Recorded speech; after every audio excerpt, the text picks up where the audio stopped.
Buenas tardes. Vamos a comenzar esta nueva sesión del curso de otoño de Filología de la Facultad de Filología 2020, que dedicamos a una historia, digamos, a una historia transversal y del libro a través de todos los ámbitos, de todas las culturas, orientales y occidentales, y también incluso en la época de la Amerindia precolombina. Hemos dicho a lo largo de las sesiones anteriores que uno de los objetivos que tiene el curso es intentar que pasen por el aula de la Facultad de Filología, de la Facultad de la Literatura por antonomasia y de la lengua, personajes profesionales destacados a nivel internacional.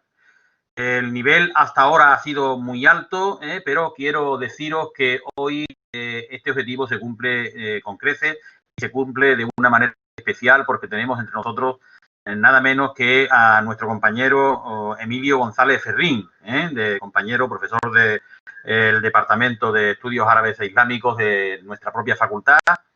Emilio necesita poca presentación porque es un especialista de reconocidísimo prestigio a nivel mundial y bastante frecuente en todos los ámbitos y en todos los foros. Yo, como decano, me voy a limitar a hacer aquí una presentación rápida y escueta de su currículum y de su trayectoria investigadora. Emilio es islamólogo, al menos parece que es así como más le gusta que le llamemos. Es perfectamente conocedor de todo el espacio que históricamente ha ocupado el mundo árabe, conoce perfectamente Egipto, Bagdad, todo el Oriente Medio, Jerusalén, Líbano, Jordania, pero también pues conoce todas las principales universidades europeas y norteamericanas. Sabéis también que el profesor González Ferrín es habitual en los debates de la prensa, en los foros mediáticos, escribe con mucha frecuencia compitiendo con las mejores firmas en los diarios más destacados.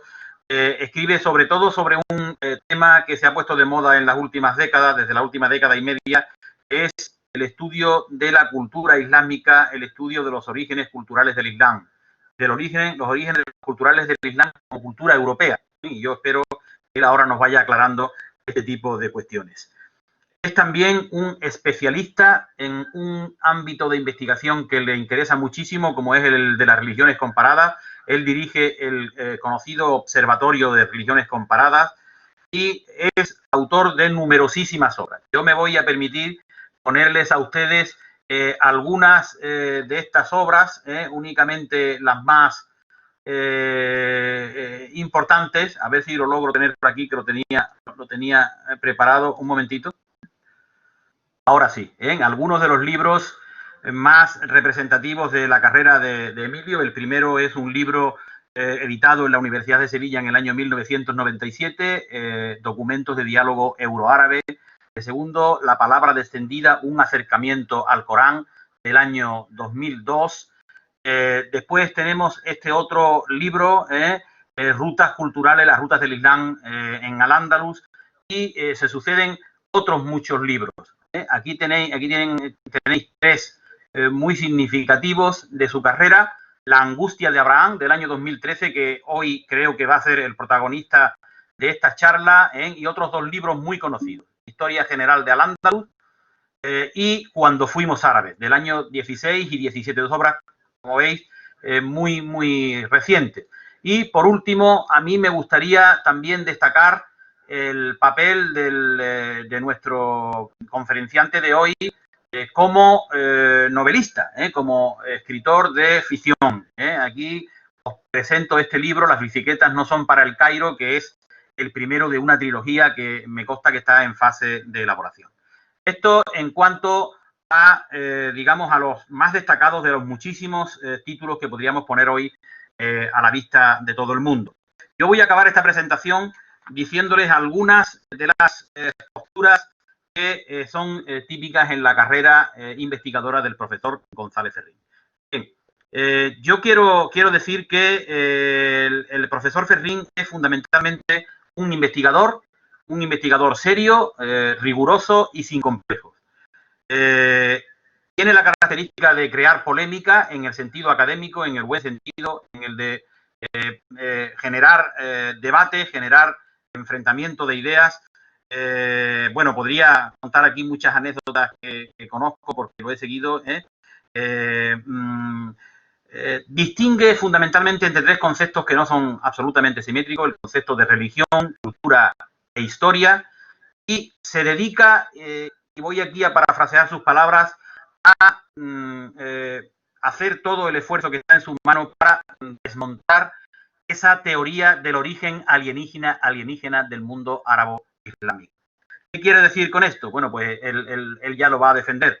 Esa idea de que el mundo árabe, la cultura árabe, ha nacido en un momento concreto y en muy pocas décadas pues ha salido de una especie de cueva del sur de la península arábiga para dominar el mundo, y como el propio Emilio dice, para que por las mañanas monten a caballo cortando cabezas y conquistando territorio a fuerza de rayo y por las tardes traduzcan a Dioscórides. Esto es algo así como, bueno, un problema histórico al que el profesor Ferrín le ha puesto coto y está empeñado en arrojar toda la luz de su capacidad intelectual y investigadora puesta. Dentro de esa óptica ha enfrentado, al menos que yo conozca, dos debates, dos puntos. Uno es el punto del problema religioso, el origen de las tres religiones abrahámicas, las tres religiones monoteístas del libro. El doctor Ferrín mantiene una idea, y es que el origen de estas tres religiones es común, que ambas pertenecen a una misma realidad en su origen, y que esta realidad disociada y estereotipada que ofrecen en la actualidad es posterior, es anacrónica y nace después de, bueno, fundamentalmente en época medieval. Y el otro tema que va de la mano del que les he dicho, del que os he dicho, es el estudio del Islam, como a él le gusta llamar, con mayúsculas, refiriéndose a esa gran cultura árabo-islámica, a ese gran primer renacimiento cultural del Islam como el último heredero del mundo grecorromano de Oriente, que, bueno, pues que llega a Occidente y que se instala en Al-Ándalus probablemente como el último eslabón de esa herencia clásica, y constituye en el sur peninsular las puertas de un primer renacimiento absoluto, donde, bueno, pues se llega a unas cotas del saber europeo que muchas veces no son ocultadas. Esto es básicamente lo que recuerdo de sus lecturas. He seguido al profesor Emilio en tertulias, en lecturas, en comidas, bueno, pues en encuentros de colegas. Bueno, poco a poco, yo que soy un absoluto desconocedor de la materia, me voy haciendo pues un seguidor de todo este mundo apasionante que es el mundo árabe. Y sin más, le doy la palabra al protagonista, el profesor González Ferrín. Tiene la palabra él. Bien, pues muchísimas gracias. Muchas gracias por las palabras y por la hospitalidad. ¿Se oye bien como última comprobación? ¿Sí? Vale. Bien, muchísimas gracias, decano. Yo la verdad que hoy juego en casa. Es una sensación un poco rara estar jugando en casa ante una pantalla, pero me siento completamente en mi casa, en esta Facultad de Filología, que tú representas y que en realidad con la presentación que me haces siempre me haces sentir llevarle la contraria al famoso dicho de que nadie es profeta en su tierra, porque yo me siento claramente profeta en esta tierra mía, que es la Facultad de Filología de la Universidad de Sevilla. No porque haya convencido o porque me sienta especialmente seguido, sino porque me siento escuchado. Y yo creo que si hay algo que representa a esta facultad a la que yo pertenezco y de la que me siento realmente orgulloso, y que tú representas claramente, es el libre pensamiento, que es una cosa que he ido aprendiendo con los años, que es lo que realmente tiene que acompañar a todo investigador y a todo docente, ¿no? Hoy quiero hablar, porque me corresponde la especialidad a la que yo me dedico, que es un poco la islamología. Me corresponde en este contexto del libro hablar sobre el libro venerado. De esa manera voy a ir poniendo una serie de pantallazos de un PowerPoint que en condiciones normales habría sido algo más dinámico, pero ahora simplemente van a ser los pantallazos de cada una de las diapositivas, ¿no? Por tanto, habrá un cierto spoiler de contenidos en la medida en que cuando vaya hablando de una cosa, pues muy probablemente iremos viendo todas. Pero bueno, en cualquier caso, ante la dificultad, la gente lo que tiene que hacer es echar redaños, y es lo que estamos haciendo aquí, manteniendo vivos estos cursos y manteniendo viva la propia vida de la facultad, ¿no?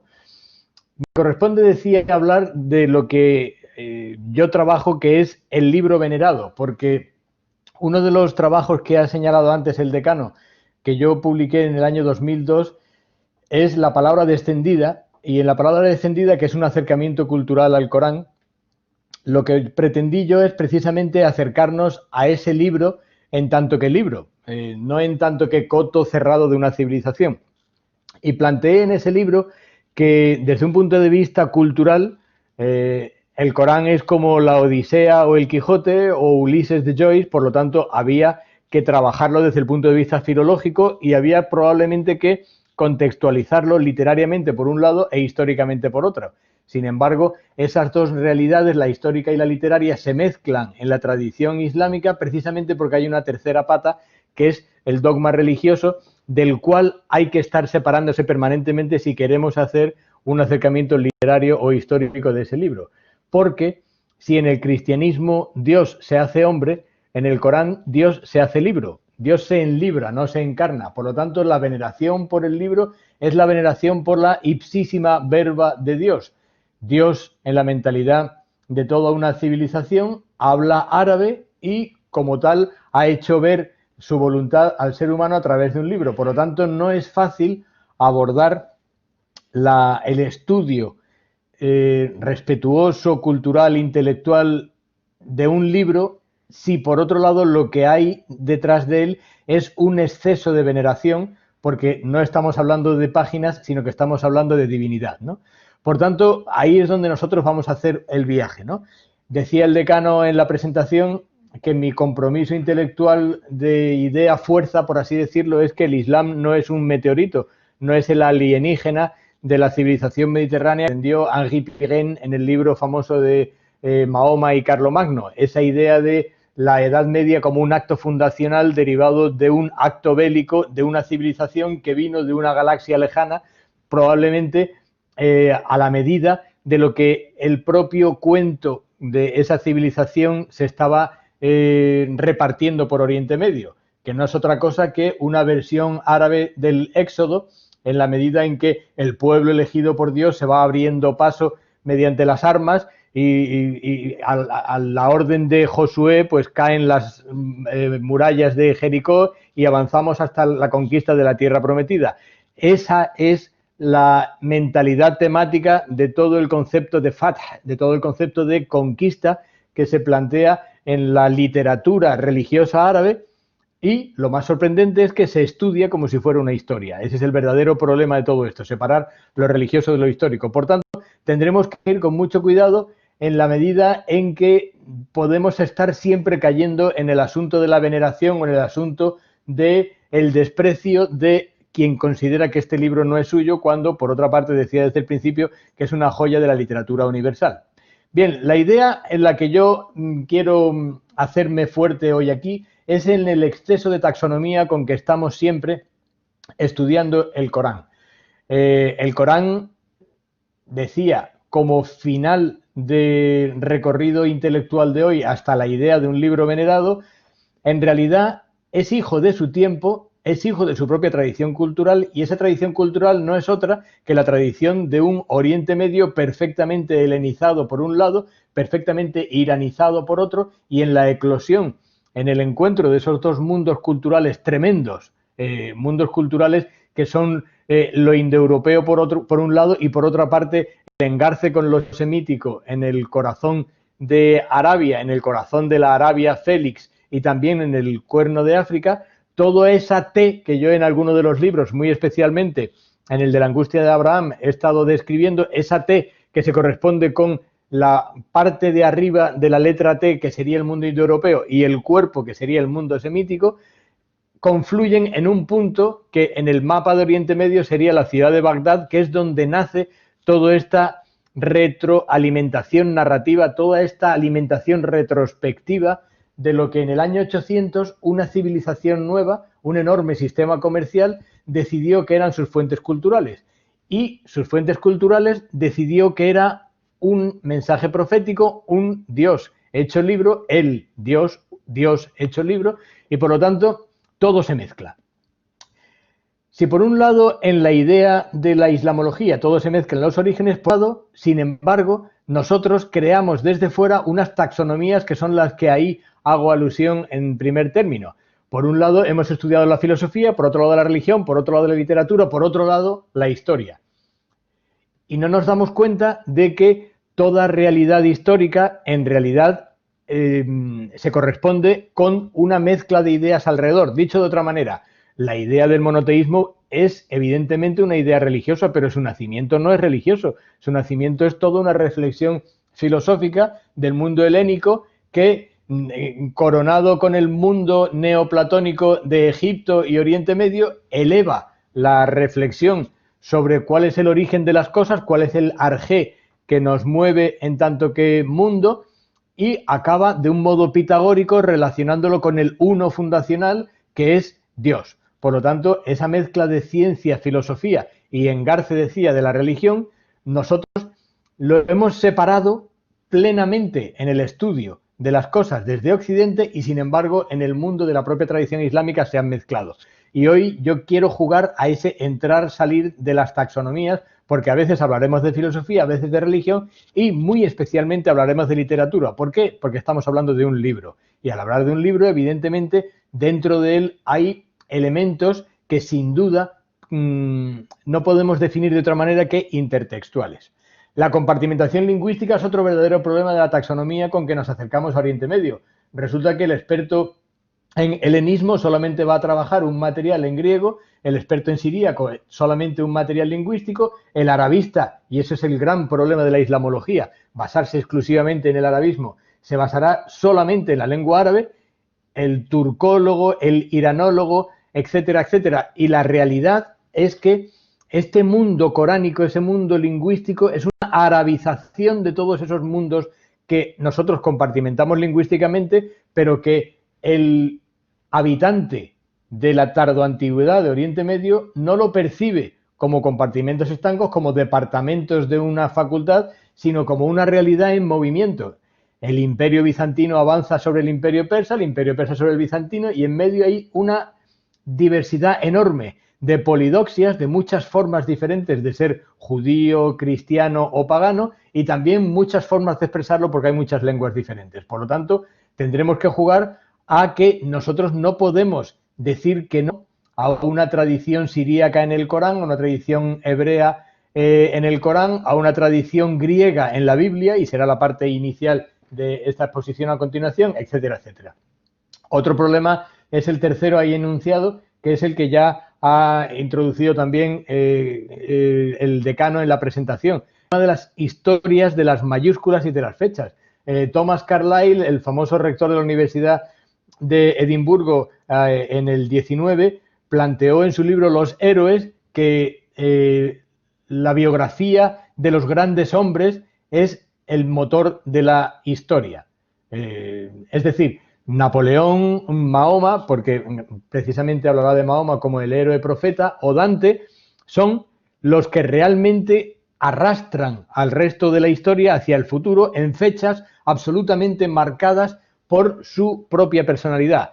Esa fecha fundacional, gracias a esa mayúscula de ese nombre propio fundacional, son la música de la historia, decía Thomas Carlyle. Bien, pues evidentemente la historia no es la biografía de las grandes personas, sino que la historia es todo lo que ocurre. La historia y la intrahistoria se van acompañando y muy especialmente, diría yo, se produce lo contrario. Es decir, que un grupo de personas escribe una mayúscula y escribe una fecha, inscribe una fecha, inscribe una mayúscula para legitimar su propia trayectoria hasta ese momento. Dicho de otra manera, y es un poco el motor del libro ese mío que decía, La angustia de Abraham, estamos permanentemente narrando retroactivamente, estamos jugando a los retrónimos. Los retrónimos son las formas de llamar las cosas hoy que en realidad cuando se produjeron no se llamaban así. El clásico ejemplo del retrónimo es el cine mudo. Cuando nació el cine, los hermanos Lumière no decían, uy, hemos inventado el cine mudo. Ellos habían inventado el cine.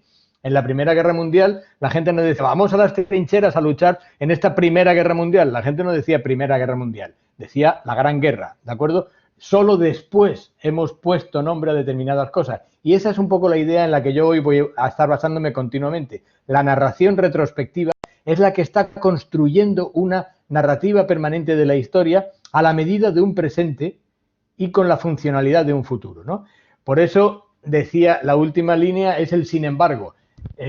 ¿A qué se refiere el sin embargo? A que pese a que está todo mezclado en tanto que la filosofía, la religión, la literatura y la historia se mezclan, pese a que está todo mezclado porque los pueblos se superponen unos sobre otros, pese a que está todo mezclado porque las lenguas se retroalimentan mutuamente, se contagian, se combaten unas a otras, sin embargo, hoy día se percibe la identidad histórica en determinados colectivos. A mí esa es una de las grandes sorpresas que el presente me arroja después de haber estudiado el pasado.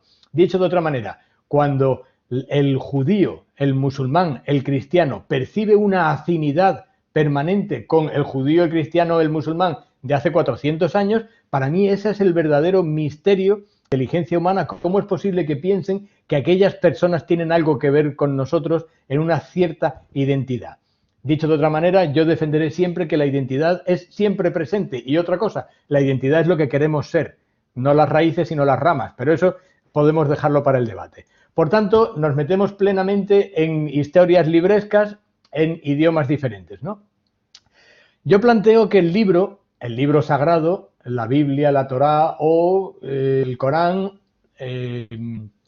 pero también es aplicado al corpus homérico, por ejemplo, también es aplicado a la Biblia de James en Inglaterra, también es aplicado a la Vulgata de San Jerónimo, también es aplicado a, qué sé yo, la traducción que Lutero lleva a cabo de la Biblia al alemán.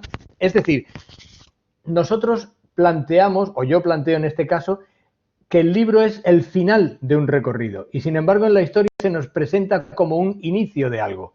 ¿Por qué? Precisamente por lo que decía antes, narración retrospectiva. Cuando se codifica un libro se plantea un final completo de una cierta tradición, muchas veces porque hay un problema de difuminación identitaria. Dicho de otra manera, cuando es demasiado fácil y etéreo ser musulmán en Oriente Medio, es cuando se fija el Corán.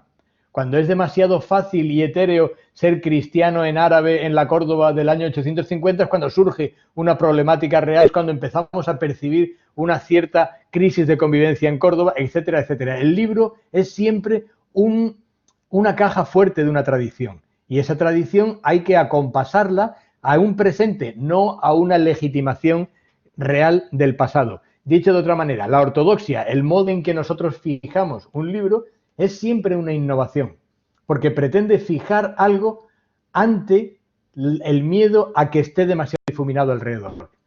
El sentido, aquí ha bailado el siríaco en la diapositiva, ha bailado todo, de hecho, porque no sé si se ve el ratón que estoy usando ahora mismo, no importa, se vea o no se vea, hay dos líneas en que primero se ve una a la derecha en árabe, kitab, luego sefer, nameh, ektob, son 4 formas de decir libro en siríaco, en farsi, en hebreo y en árabe.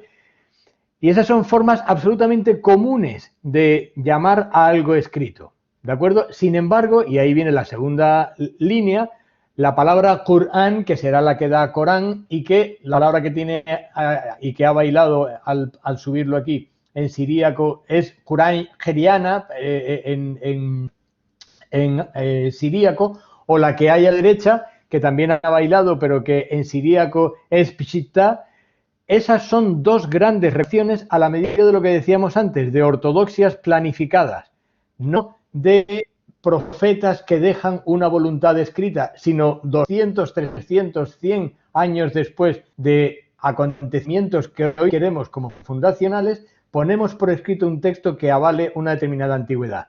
Si las palabras de arriba, Kitab, Nameh, Sefer, Kitob, son simplemente libros comunes y se refiere a cualquier libro, lo de abajo ya no son libros comunes. Qur'an, que en realidad lo único que significa es recitación, o Pshita, que en siríaco, igual que en árabe es Bosit, no significa nada más que simplificación, es decir, en manual de uso cotidiano. Eso que son simplemente codificaciones, ensamblajes para un utillaje diario de una comunidad, acabará siendo venerado como una palabra divina, ¿de acuerdo? La Peshita es la Biblia en siríaco, el Corán es la palabra descendida de Dios en árabe, ambos comparten temática, vocabulario y, por supuesto, tradiciones culturales, pero las estudiamos en compartimentos estancos diferentes.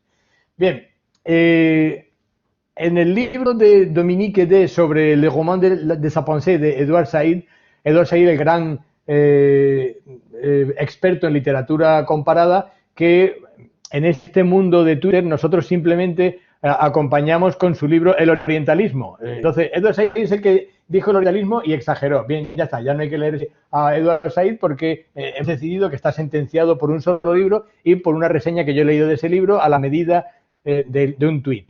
Bien, pues Edward Said, intelectual impresionante donde lo sea, con una tesis difícil de apurar, pero con muy buen desarrollo, cuál es orientalismo, tiene, por supuesto, una obra mucho más amplia que solamente ese libro, y un libro precioso que tiene del estudio de la historia es Beginnings. Beginnings es una disquisición sobre cómo hay que separar muy bien el origen de los comienzos. Él dice origin frente a beginnings porque lo que él plantea es que cuando hablamos del origen hay algo ahí divino, hay algo prístino, hay algo místico, cuando la realidad es que todas las cosas empiezan en un plural de sus comienzos y después yo intentaré hilar ese pasado en una sola interpretación. Dicho de otra manera, yo soy hoy heredero de un montón de acciones fallidas o no fallidas a lo largo de mi historia, pero cuando cuente mi biografía va a ser muy lineal y va a marcar una línea decisiva que si se la cuento a mis hijos cómo he sido yo a lo largo de mi vida y cómo tienen que ser ellos, los pobres se van a agobiar porque resulta que yo sabía desde los 3 años que quería estar hoy aquí dando esta conferencia. Por tanto, estamos permanentemente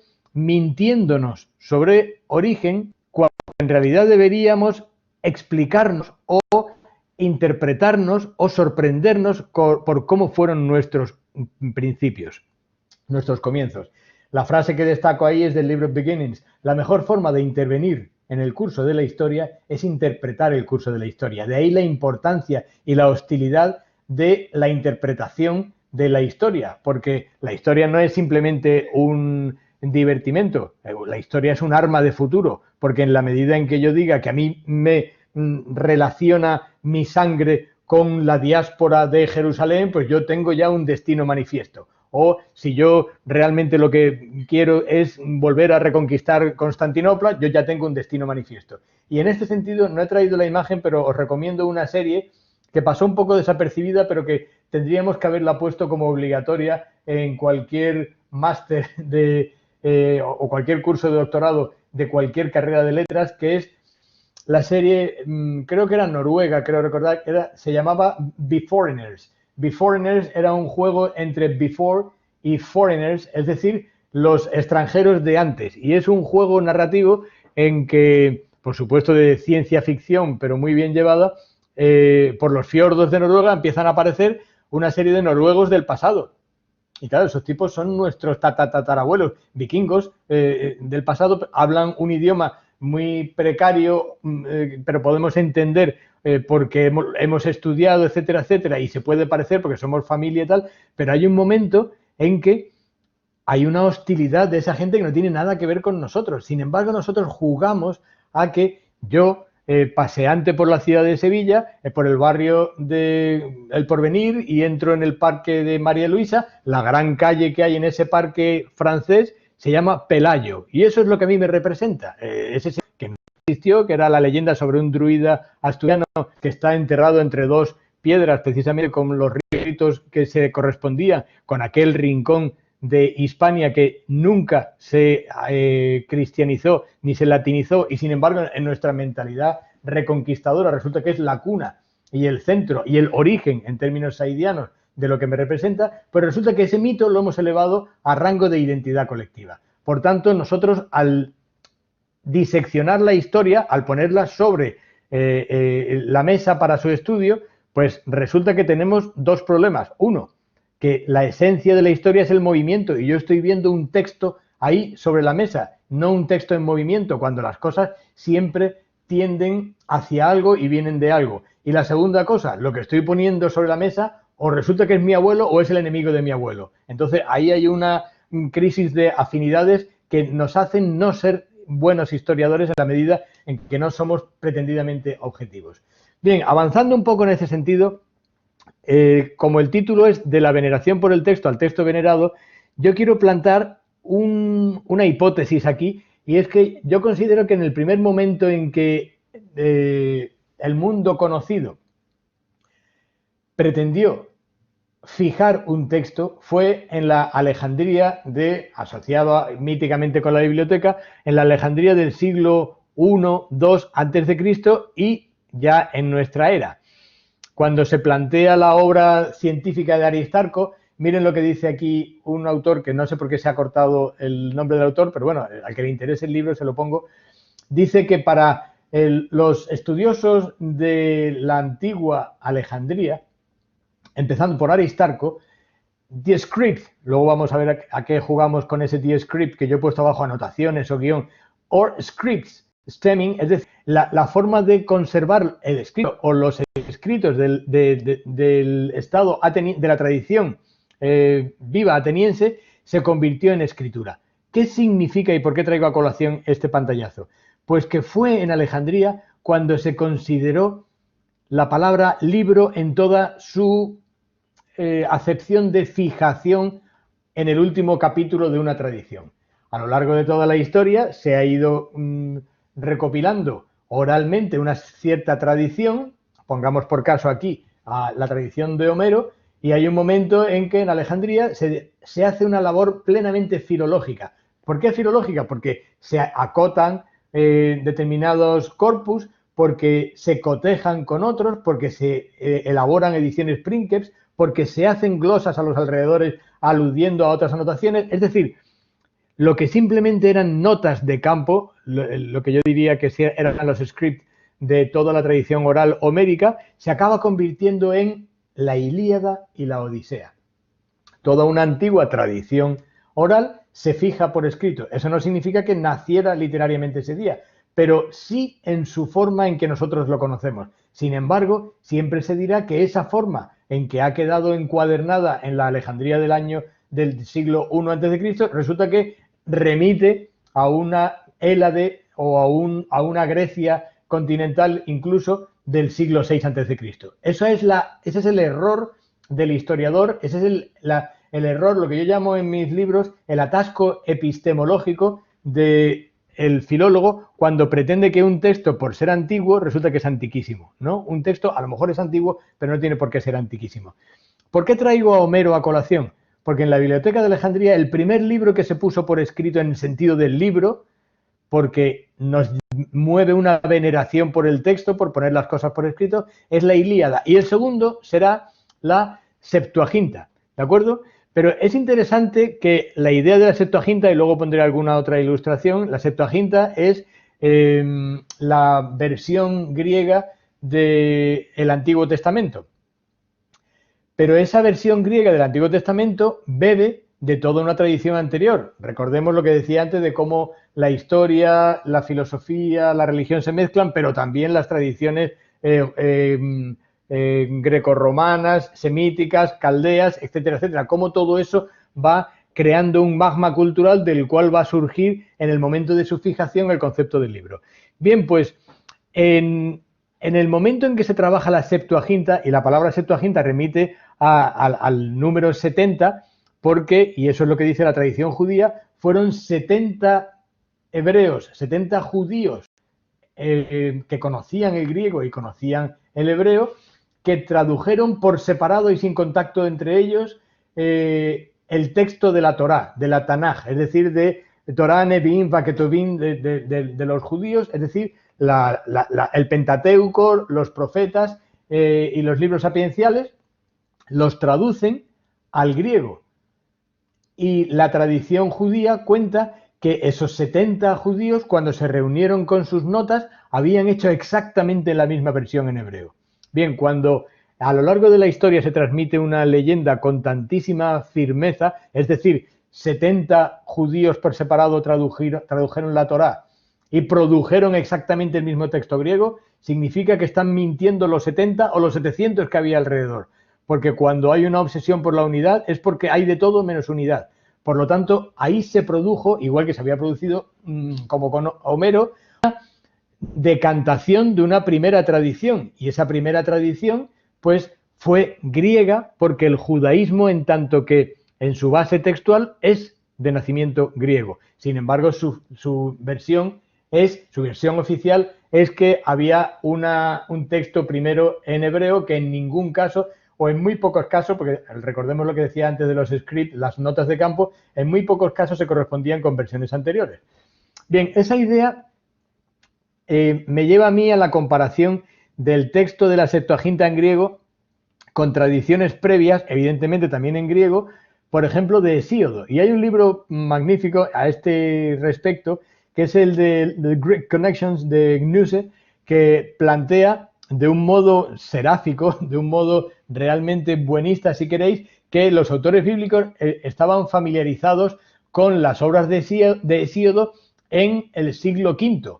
¿Qué nos está queriendo hacer, o dicho de otra manera, qué nos está queriendo vender aquí el autor? Que en el siglo V antes de Cristo, cuando se compuso la Biblia hebrea en hebreo, esos hebreos tenían conexión con los textos de Hesíodo, pero no, ellos escribían en hebreo. Y solo mucho después, en el siglo I antes de Cristo, fue cuando por fin se puso en griego.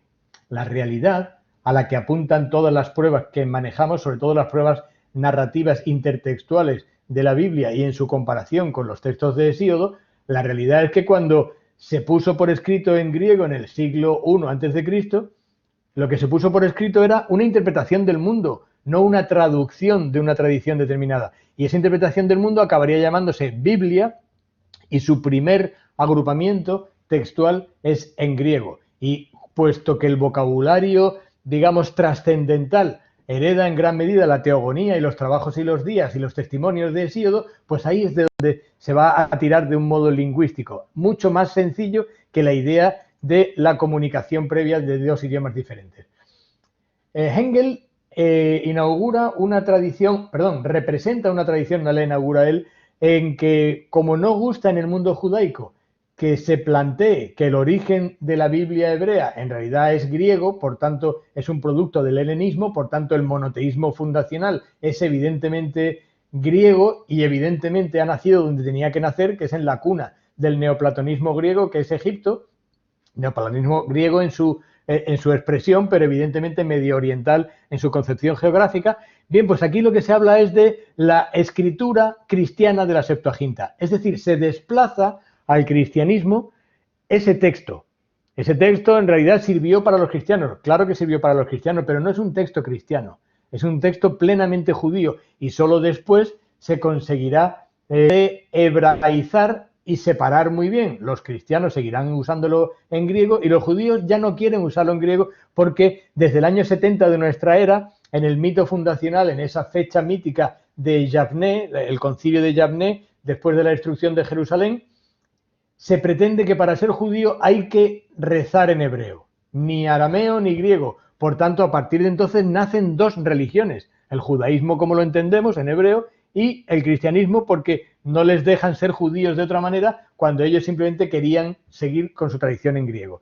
Bien, aquí no sé por qué ha fallado también la transcripción de esos dos textos, pero los dos textos que he traído a colación es el primer, en primer término, tengo aquí la manita que puedo usar. Bien, esto de aquí arriba es el momento en que Moisés en el Éxodo se encuentra con la zarza ardiendo y le pregunta a quien sea responsable de aquello quién es y el otro le dice yo soy el que es. Una traducción muy difícil en hebreo o en árabe porque en presente el verbo ser no se escribe. Se habla en apache y perdonadme la frivolidad, es decir, yo Emilio, yo profesor. No se emplea en el presente continuo, el presente indicativo, el verbo ser. Por lo tanto, yo soy el que es, en hebreo sonaría yo. Es decir, habría un juego ahí muy raro y precisamente se hace un extraño juego lingüístico en el que se inventa la expresión yo soy el que es, cuando en griego era mucho más sencillo y era simplemente yo soy el que está, o el que está aquí, yo soy el que es, el que está por todos, porque la diferencia podía implicar que yo soy la verdadera esencia de este mundo y no hay que hacer tantas cábalas en un idioma que no tiene la posibilidad de distinguir los otros verbos. En el segundo caso, el Bereshit bara Elohim et Hashemayim va'et haaretz, que es el origen del Génesis, es más flagrante aún, porque Bereshit significa en los comienzos, bara Elohim, creó Dios, et Hashemayim, los cielos, va'et haaretz, y la tierra. Pero resulta que eso que he puesto con una cerquita roja es la palabra Elohim, y Elohim es los dioses. Porque en el principio los dioses crearon al cielo y la tierra, porque el hebreo ha sido fiel al texto griego y ha traducido del griego. No ha sido capaz de traicionar en esa medida al texto griego, porque todavía en el texto hebreo se está jugando con un cierto politeísmo, una cierta monolatría. Es decir, el judaísmo está en su permanente, en su aún formación, ¿no?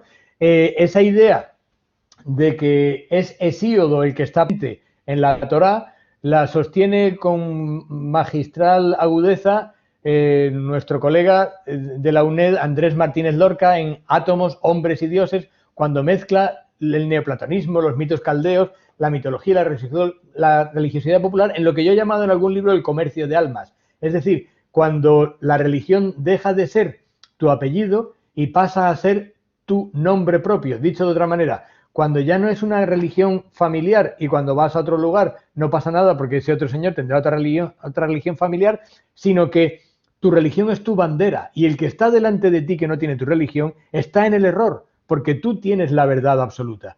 El conocimiento de la verdad con V mayúscula es el verdadero problema de la competencia de almas en Oriente Medio cuando las religiones se constituyen ya como sistemas imperiales. Pero esos sistemas imperiales en realidad habían tenido un nacimiento pues tan culto y tan modesto como los ejemplos que os traigo aquí a colación. Por ejemplo, en la tradición griega, el sacrificio de Ifigenia o de Ifianasa, bueno, es el mismo personaje o quizá una hermana en algunas de las obras, léase en Homero o en Eurípide.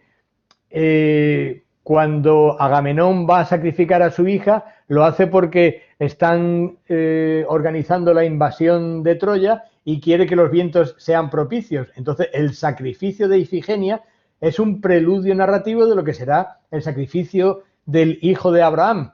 Y digo del hijo de Abraham porque en la tradición judaica, en algunas tradiciones judaicas, será Isaac, en otras tradiciones judaicas será Ismael y en todas las tradiciones islámicas será Ismael. Es decir, hay una posibilidad denominativa diferente, pero evidentemente el topos, el marco literario ya estaba trazado.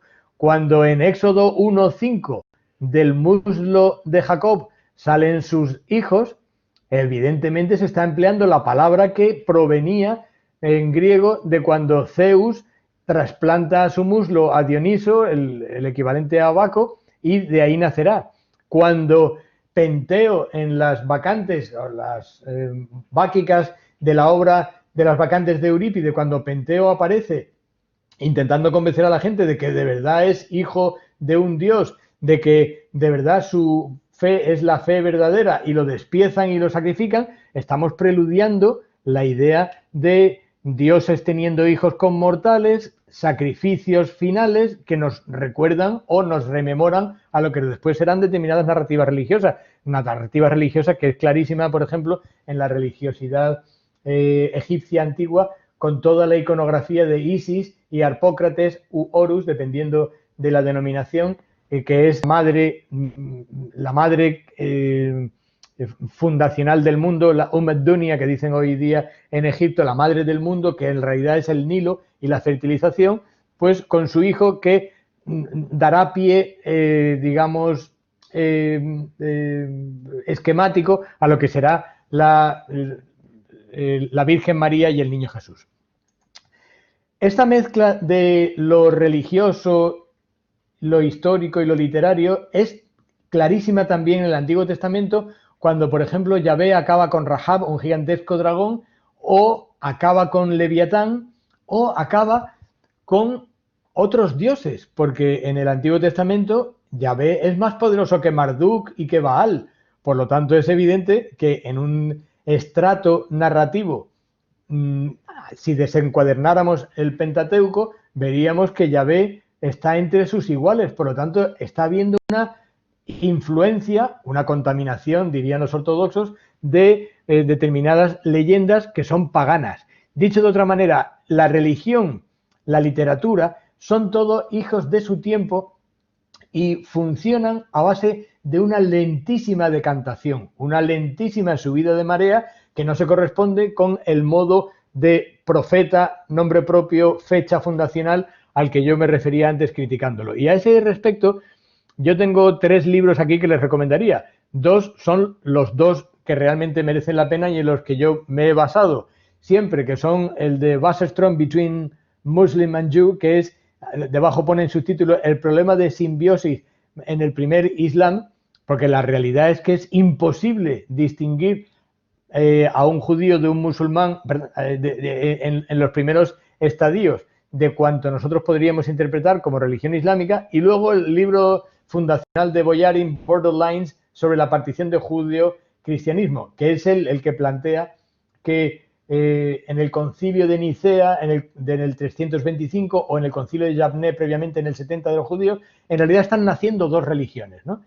Decía que eran 3 libros, el tercero, por un poquito de falsa modestia, no lo he puesto, es mi libro de la angustia de Abraham, en el cual pues yo filtro todo esto a la luz del Islam, es decir, que el Islam no es más ni menos, por cierto, que la genuina y final decantación, subida de marea, de todo este mínimo común denominador de leyendas, de historias, a veces paganas, a veces ya plenamente religiosas, otras veces completamente filosóficas neoplatónicas, otras veces mitos caldeos, que al final, en una última traducción al árabe, darán una decantación en un libro determinado, cuál es el Corán. En el modo en que yo lo expreso en el libro La angustia de Abraham, la imagen del túnel. 2 religiones entran en un túnel en torno al año 200 y cuando salgan de ese túnel en torno al año 800 ya salen 3. ¿Por qué me interesa la idea del túnel? Porque no viene nada de fuera. Porque lo que se produce en la decantación que conocemos como los orígenes del Islam es en realidad un nuevo barajar de las cartas religiosas, filosóficas, lingüísticas, históricas y literarias de Oriente Medio. De ahí que el camino hacia el libro está surcado de libros, de pequeñas estaciones finales fallidas, porque ha habido una decantación de una escritura que al final se subsumará a otra y finalmente producirán la última gran decantación escrituraria, que será el Corán. Hay otro túnel que me interesa traer a colación a los efectos de comprensión historiológica y que a mí me ha servido para una última novela que acabo de terminar, precisamente, que va sobre este tema. Y es el mito del túnel de Ezequías. No sé si conocen ustedes el mito del túnel de Ezequías, Jerusalén sitiada por sus enemigos y el rey que decide que los van a matar de sed y que hay que salir a por agua. ¿Cómo conseguimos agua? Dice, pues la única forma que se me ocurre es practicar un túnel para llegar hasta las piscinas, los grandes depósitos de Gijón, y a partir de ahí podríamos traer agua. Pero resulta que si vamos a perforar este monte desde un solo lado vamos a tardar un mes. Pero ¿y si perforásemos el túnel desde los 2 lados? Es decir, una cuadrilla va al otro lado, otro aquí. Tardaríamos exactamente la mitad. Es decir, en 2 semanas podríamos aguantar quizá 2 semanas. Entonces, el mito del túnel de Ezequías es que 2 equipos perforando un túnel consiguen encontrarse en el centro. ¿Por qué digo que es un mito? Porque es prácticamente imposible con las técnicas que pudiera haber en aquella época. Evidentemente entra a colación la divinidad, entra a colación la inteligencia de aquellas cuadrillas y del rey, y como van taladrando, haciendo ruidos en el muro, se van oyendo, pum, y acaban encontrándose y lo consiguen. ¿Por qué he traído a colación que yo hubiera hecho una novela sobre esto? ¿O por qué he traído a colación esto aquí? Porque la historia en realidad es un juego como de túneles. Nosotros desde el presente intentamos excavar para llegar a comprender, y el pasado ha hecho su propia excavación dejándonos sus propias pruebas. Y nosotros jugamos a que hacemos un túnel precioso y las encontramos tal cual las dejaron. Y la realidad no es así. La realidad es que este es el sueño del historiador. el sueño del filólogo de decir, oiga, que yo he encontrado eso que me dice exactamente, lo que hay que hacer es sospechar que lo que acabo de encontrar a lo mejor provenía de un túnel de otro sitio completamente diferente y yo lo he tomado como propio, etcétera, etcétera. Es decir, lo lógico es la humildad intelectual a la hora de comprender los orígenes de las cosas, y lo lógico también es que las realidades complejas suelen tener interpretaciones complejas. Una de las interpretaciones más complejas que yo he encontrado últimamente para comprender la decantación final extraña, digo extraña porque a Europa le parece extraño toda esa literatura de pronto en árabe, es que el Corán, que yo siempre defino como un evangelio apócrifo, ¿por qué? Porque la Iglesia define evangelios apócrifos como aquellos que tienen una validez histórica pero no dogmática. ¿Por qué no tienen validez dogmática? Porque, y dice literalmente Lavac en su edición de los evangelios apócrifos, porque exageran la milagrería de Jesús, exageran la virginidad física de María, hablan de la niñez de Jesús, porque hay una serie de cosas que había llevado a muchas sectas, a muchas corrientes polidoxas de Oriente Medio, a lo que llaman las exageraciones, a esos evangelios apócrifos del niño Jesús matando a sus amigos por diversión por las tardes, porque después así era divertido ver cómo los resucitaba, o haciendo pajaritos de barro, soplándolos y que funcionaran volando. Toda esa mitología que en realidad atrae hacia sí toda la milagrería de lo que nosotros podríamos entender el mundo de las metamorfosis de Ovidio como decantación final de todo un mundo de leyendas, de historias, de antropomorfización de la realidad, etcétera, etcétera. Todo eso en el corpus literario en que más claramente y de un modo más complejo se ve es en lo que se llaman las pseudoclementinas. Las pseudoclementinas son todo un género literario. Digo un género literario porque es un género a medio camino entre la novela y la homilía. Son formas de convencer a la gente de la verdad del cristianismo, muy probablemente escritas en el siglo IV, pero pretendidamente escritas en el siglo I, y su nombre de pseudoclementina proviene del que fuera papa segundo, tercer papa, que es Clemente, ¿no? ¿Quién era San Clemente o Clemente Papa? Pues era en la época después del Concilio de Trento el héroe de todas estas historias, porque es el héroe que consigue llevar el mensaje de Pedro y personificar para quitar de en medio el mensaje de Pablo. En la pseudoclementina, y no me voy a detener mucho más en su narración, pero realmente merece un curso específico las pseudoclementinas, que son un montón de textos, como decía, agrupados ya por los expertos en dos grandes corrientes, las que son plenamente homilías o las que son reconocimientos. Los reconocimientos son cuando una pareja va por el camino y de pronto, como los discípulos de Maús reconocen a Jesús o a Pedro o a Pablo en alguien, y de pronto en ese reconocimiento se produce la venida del Espíritu Santo y la conversión plena. Y las homilías son simplemente pues cartas al estilo de las epístolas a Corintios, que precisamente Clemente tiene una carta apócrifa también a los corintios. El mayor recopilador de pseudoclementinas fue en el siglo XVI nuestro jesuita Francisco Torres, que en todos los textos posteriores se le conoce como Turrianus, y que en el siglo XIX en Alemania, en toda la época de los arranques del método histórico crítico para comprender el sentido casi hermenéutico de la Biblia, en el siglo XIX presentan las pseudoclementinas no como literatura de esparcimiento o de simplemente excusa de homilía, sino como literatura histórica, protagonizada siempre por un bueno, que es Clemente, y por un malo, que es Simón el Mago. Simón el Mago, que en las novelitas de la pseudoclementina es magnífico porque de pronto aparece volando sobre Roma y Pedro y Pablo tienen que rezar para que Dios les ayude y se le acabe el motor y se caiga sobre Roma, o de pronto es capaz de prender fuego a distancia, o viene en un carro de fuego, o se convierte en algún santo y confunde a los demás con sus palabras. En algunos textos de la pseudoclementina, Simón el Mago, que no es un personaje histórico, es un invento, pese a que los alemanes hasta el 19 pretendieran que era un personaje histórico, representa siempre al malo. En gran medida, las cosas que dice Simón el Mago en la Pseudo-Clementina se corresponden con lo que decía Pablo, por lo tanto son textos antipaulinos. Y en aquella época Marción era el gran defensor del paulinismo, por lo tanto estamos en una diatriba intracristiana. Lo interesante también de Simón el Mago y de Clemente en sus peleas, pero peleas de héroe contra villano, de Batman contra Joker, porque son estereotipos que se van repitiendo en una y otra. Lo interesante es que Clemente, en uno de sus reconocimientos, acaba reconociendo en un viejo a su padre, cuyo padre se había vendido a los diablos, y ese padre se llama Fausto. Por lo tanto, el origen del mito de Fausto y Mefistófeles está ya en las pseudoclementinas, como muy previamente había estado, sin duda, en la literatura mítica grecolatina. ¿A dónde quiero llegar con todo esto?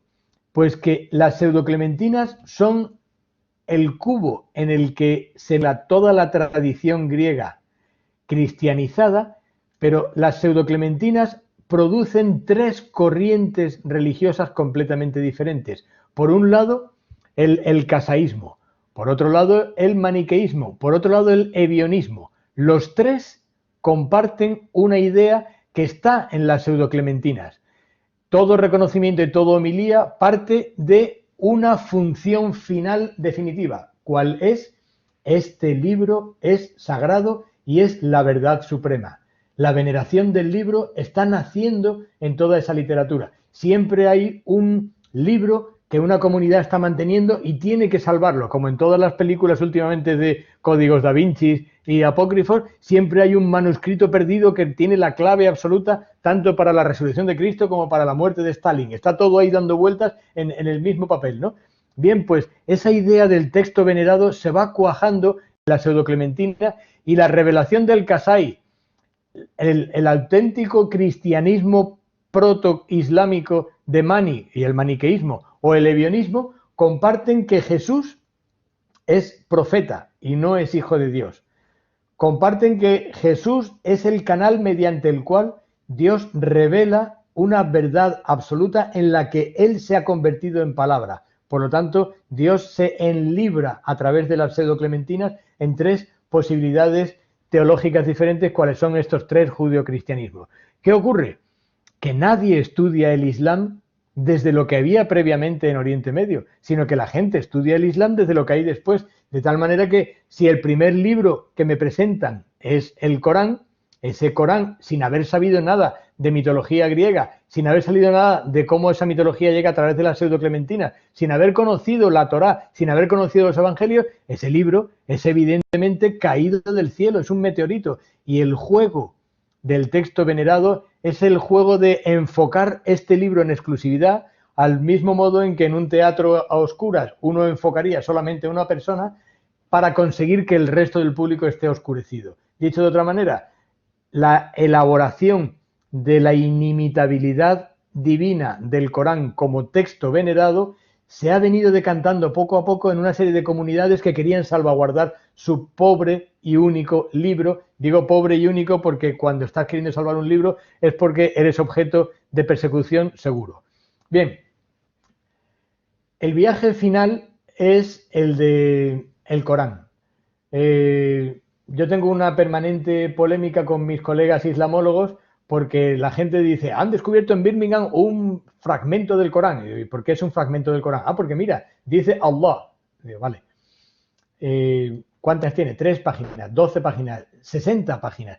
Bien, pero eso no se corresponde con el Corán actual. No, pero puesto que dice lo mismo que en el Corán actual, es evidentemente una reproducción del Corán anterior. ¿Y eso de dónde ha salido? La obsesión que tenemos por el texto Q, que ocurre en los sinópticos de la Biblia y ocurre en el Corán, es decir, del alemán Quelle, la idea de el texto origen, fuente, manantial, ese es el verdadero timo de los sistemas religiosos para hacer ver que todo fragmento produce la alusión a que había una unidad previa. Por poner un ejemplo, si yo con 80 años publico por fin mi primer libro de poesía y en ese libro de poesía incluyo un poema que escribí cuando tenía 15 años, el poema que escribí cuando tenía 15 años no es un fragmento de mi libro, era un texto. Y ese libro después es un texto recopilativo. No al revés, como nos pretende hacer ver la tradición islámica y como la islamología mayoritaria pretende, que había un texto perfecto y se descompuso. Siempre hay textos perdidos por ahí. Yo no sé qué hace la gente, se los deja por las cafeterías de Oriente Medio. No sé qué ha pasado con todos los textos de todas las religiones reveladas que por alguna razón están debajo de una silla en cualquier rincón de Oriente Medio porque se han perdido todos. Porque resulta que todo lo que tenemos tiene 300 años menos de lo que se nos pretende. Bien, no es un fragmento todo texto que hable de Dios escrito en árabe. Es simplemente un texto que habla de Dios escrito en árabe, muy probablemente de una comunidad elcasaíta, ebionita, maniquea, de cualquier tipo de judeocristianismo, que tenían como lengua materna el árabe, porque el árabe es muy anterior a lo que nosotros convencionalmente marcamos como el 622 origen del Corán, ¿no? Los dos grandes estudiosos que han levantado un poco la liebre en este sentido son Christoph Luxemburg con su libro El vocabulario siro-arameico del Corán y el pobre Günther Lülling, que lo había hecho previamente, que en su libro sobre el Corán analiza las estrofas, los leccionarios cristianos siríacos que hay en el Corán, porque el Corán pone, fija, establece como scriptio plena un texto definitivo utilizando una grafía que previamente era del siríaco. Y ese siríaco es la lengua de los cristianos de Oriente Medio y lo que rezaban los cristianos de Oriente Medio y también muchos judíos de Oriente Medio de adscripción lingüística aramea, evidente, cuando lo trasladamos a un libro y lo llamamos de otra manera, parece que es de otra religión diferente. Dicho de otra manera, el Corán es el gran palimpsesto de Oriente Medio que se fija finalmente, en mi opinión, en el año 800 y su consideración de libro venerado vendrá siempre después. Los textos árabes de la Cúpula de la Roca, que son textos cristianos semejantes al templo del Cacisma a unos 6-7 kilómetros de allí, son una prueba evidente de que dentro del Corán no hay una narrativa contra o anticristiana, sino intracristiana. Son diversidades diferentes de ser cristiano y el Corán se decantará con un tema concreto. El Corán acabará agrupando todos los textos de Oriente Medio traducidos al árabe y dirá, señores, aceptaré cualquier texto, aunque sean contradictorios entre sí, como lo son las narrativas internas del Corán, con tal de que ni uno de ellos diga que Dios tiene un hijo.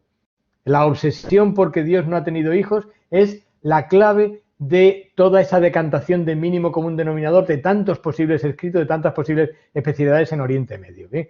Así que cuando tenemos el Corán como texto venerado, como ipsísima verba de Dios, lo que tenemos es una recopilación semejante a la que hicieron en la Septuaginta, es decir, una fijación de última hora ante el miedo a que esto se empiece a diluir y se antepone como dogma lo que se considera como uno de los grandes milagros del Corán, que es Ijaz el Corán, que es la inimitabilidad del Corán, un dogma coránico. Es imposible imitar el Corán. ¿Por qué? Porque es la lengua de Dios. Y efectivamente, como el Corán utilizó guiños de otras lenguas, utilizó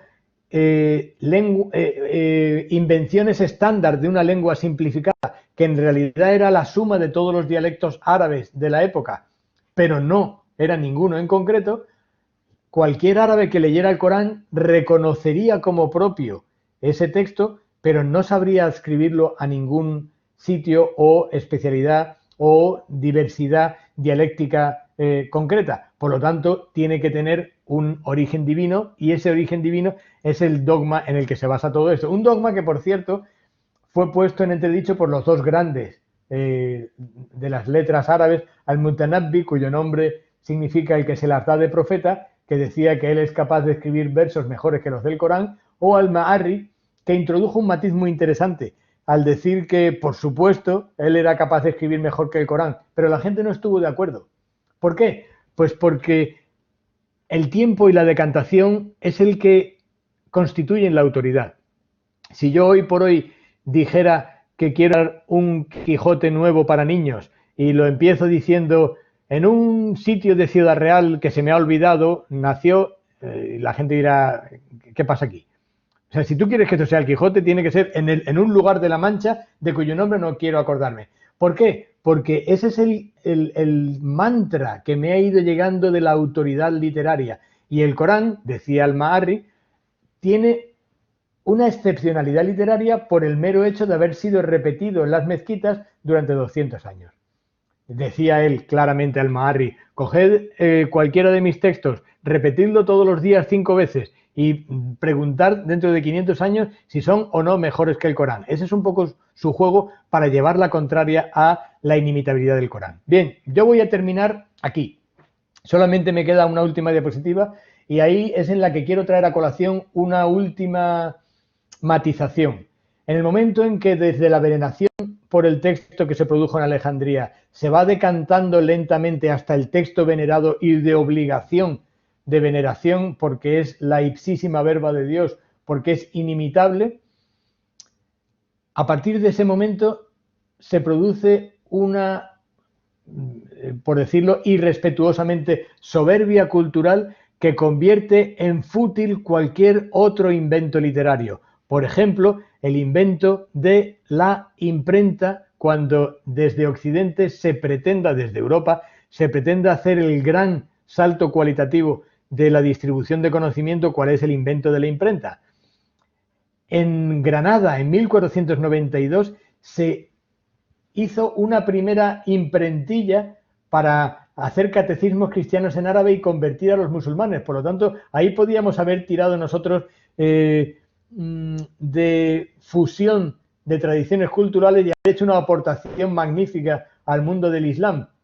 Pero puesto que Cisneros acabó quemando todos esos libros, pues no nos sirvió. Pero el pobre Hernando de Talavera, que era el primer obispo de Granada cuando entraron en 1492 y que tenía la misión de convertir a los musulmanes al cristianismo, pero no mediante la fuerza, pues se acabó porque Cisneros inventó la conversión por aspersión, que era que los situaba a todos en una plaza y con agua bendita esparcida eran todos cristianos. Por lo tanto, estaban ya dentro de la jurisdicción de la Inquisición y a ver quién rezaba en algo que no fuera en latín, ¿no? Por tanto, se acabó para siempre la posibilidad de haber ejercido desde el post al Andalus algún tipo de influencia en la posibilidad de que la imprenta llegara al mundo árabe. El mundo árabe se subsumió, el mundo árabe se recogió en su tradición de que cualquier libro no podía ser igual el original y la copia, porque hay la palabra de Dios, porque para eso el calígrafo es una especie de ser supremo que es capaz de darle forma a la palabra de Dios, y solamente en el Líbano, en torno a 1700, en algunas comunidades cristianas, precisamente por la Biblia y los libros cristianos, es cuando empieza a entrar en la Biblia, pero no habrá una imprenta en el mundo árabo-islámico hasta que Napoleón la traslade de Roma, robó la imprenta de los cristianos árabes en Roma en su invasión de la península itálica, y cuando llegó a Egipto en 1798 plantó en Bulaq, que entonces era un pueblo, hoy un barrio prácticamente del Cairo, la primera imprenta, y retomó la tradición islámica, pues su concepción de estar abierto a cualquier influencia, ¿no? Abierto a cualquier influencia que, como el tiempo contemporáneo nos enseña, no depende de las tradiciones culturales ni de las religiones, sino de la cerrazón o libre pensamiento de la cabeza de cada musulmán. Y aquí me despido confiando en que no me haya pasado mucho de tiempo y proponiendo que tengamos cualquier tipo de intervención posterior. Muchas gracias. Muchas gracias, Emilio. Muchas gracias por esta magnífica, distendida y sabia lección que nos has vuelto a dar. Por supuesto, yo sabía que no ibas a defraudar y te lo puedo decir, al menos lo que a mí respecta, y estoy convencido, por lo que luego vamos a abrir, que no va a ser el único. Así es que vamos ahora a abrir un turno de intervenciones. Tenemos todavía un poco de tiempo. En estos días yo estoy abriendo un poco el debate en este sentido para animar a los participantes, y hoy pues además me apetece bastante, ¿no?, hacerlo. Tengo aquí montones de preguntas, montones de cuestiones, pero a mí me ha parecido muy bonita esa idea de que, bueno, de que el mundo árabe, que en un momento determinado, y ahora quizás podamos entrar en ese tema, se convirtió en la luz que iluminó todo Oriente y también Occidente, cómo ese mundo árabe fue perdiendo poco a poco gas y fue perdiendo el tren de la historia, quizás porque no supo encabalgarse a la aventura del libro. Esto también es un aviso a navegantes. Viene muy bien en estos momentos en los que los informes de, bueno, pues de internacionales sobre la importancia o no de las universidades públicas, pues están quizás abonando el terreno para algo parecido, ¿no? Yo no lo digo y ahí lo dejo. A mí me gustaría insistir en algo que tú has utilizado durante toda la conferencia y que a mí me parece una realidad, y yo ya lo puedo decir un poco desde mi propia perspectiva histórica, porque me avala una edad que cada vez me va acercando más a la edad de la sabiduría, que todavía me queda muy lejos, ¿no? Bien, esa idea de, bueno, de la complejidad que todo supone, ¿no? Yo, si algo voy siendo consciente, es de que todo es muy, muy complejo. Yo a mis estudiantes, aquí quizás hay algunos, y bueno, llevo muy pocos días de clase y todavía no me ha dado tiempo a despegarme de capote, ¿no? Pero lo suelo hacer, ¿no? Y suelo decir que la diferencia que hay entre la realidad y la visión que de ellas absolutamente queremos hacer nosotros de forma interesada, se asemeja más o menos a la diferencia que hay entre un cuerpo abierto en una mesa de operaciones a un atlas de anatomía, ¿no? Un atlas de anatomía del siglo XIX, porque hoy las podemos hacer con mucha fidelidad. Cuando uno aparece por primera vez en un quirófano y abre un cuerpo, un estudiante de medicina, yo esa experiencia no la voy a tener, pero supongo que la tienen y me la han contado muchos médicos. Es sorprendente ver cómo la realidad supera a toda la imaginación y la figuración que hemos tenido de ella. Es complejísima. El hombre, en el fondo, lo que hacemos, al menos yo veo que eso lo hacemos en todos los órdenes de la vida de manera un poco inconsciente, es simplificar, adaptarlo todo a nuestra propia visión de los hechos. Pero la propia visión de los hechos que tenemos es absolutamente limitada y absolutamente interesada, ¿no? Yo podría decir que lo que tenemos es, sobre todo, una perversa y precaria capacidad de simplificarlo todo, a veces hasta el ridículo. A mí me parece que llevas mucha razón, en eso que dices de que la unidad no es nunca previa, es siempre una realidad final. Al principio lo que existe es un enorme lecho de diversidad. Y eso de esos anacronismos, esos retrónimos a los que tú tantas veces haces alusión.